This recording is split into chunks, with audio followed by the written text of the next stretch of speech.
Vroom, pew pew, yay! If you want to know more than that, we'll tell you right here, right now.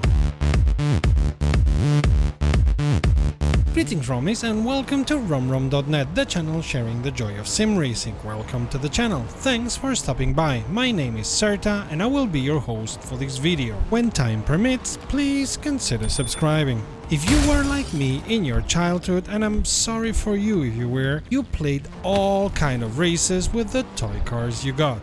Clean races, demolition races, official open wheel, off-road and whatever races. Races! What else is a toy car for but racing, right? Well, imagine that, but on your computer. In a nutshell, this is Super Toy Cars Offroad, a nice little game that came out on Friday. It seems to be the newest development in a franchise, Super Toy Cars, that has already spawned 2 other games which we know nothing about, sorry to say. While there is a multiplayer mode, we could not use it as it's only split-screen PvP and not over the net, and my cats suck at this kind of games. There's 2 different modes to play solo. Either you just drive single races in whatever mode you want, wherever you want, with whatever car you want, or you start a career. The career mode is similar to that of Grid 2019 and many other games, where you can choose different paths depending on what suits your fancy that day and if you own one of the types of cars allowed for the race, progressing with every success. You start your career with just enough credits to buy one car, and as is customary for these kind of games, with every race you earn a little bit more credits if you end up in a good enough position. And you can only move on to the next group of races in a career path if you finish in an overall good position on the races of the current leg.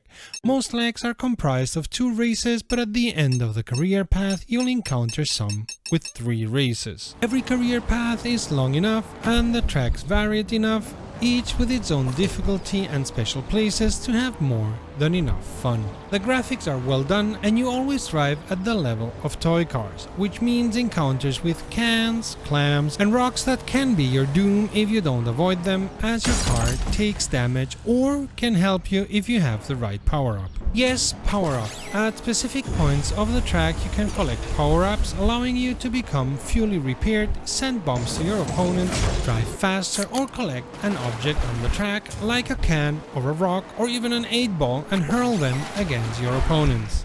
The AI is not bad and will use power-ups against you, no shortcuts, and overall be a difficult enough opponent to make the game a challenge. Talking about shortcuts, as with always in racing, knowing the track well is not only a good idea because you know where the corners are, but also because you'll know where the power-ups spawn, if there's a shortcut, where there are bumps that help you, terrain that makes you go slower, and all of that.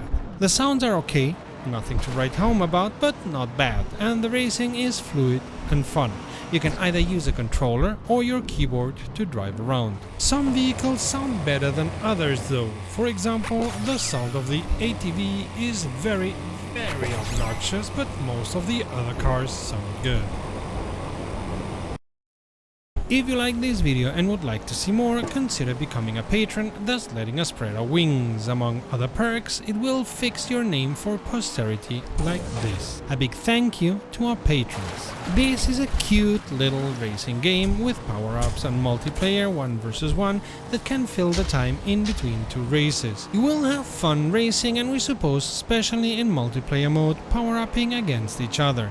This is one of those games you will play here and there, never leaving it completely out of sight, as you can easily play around in 10 to 15 minutes. While you surely can spend hours playing it, it's also great as a casual game you just play because you have 15 minutes, a racing itch and nothing more important to do, but you don't want to do a whole weekend in a racing sim. At €20, we're not sure if this is the best investment. While this is a wonderful way to waste your time, the price is a tad too steep for our liking. At €5 or €10 less, we wouldn't say no, so maybe buy it at a sale or grab it right now while it's at €16, an offer that is only available until the end of the month. Nice graphics, okay sound, fun driving. What else do you need? Well, yeah, you need more videos sharing the joy of sim racing, so go and check the playlist to the left or the video to the right. Until next time, Save fuel, collect pickup, and we'll see each other on the podium.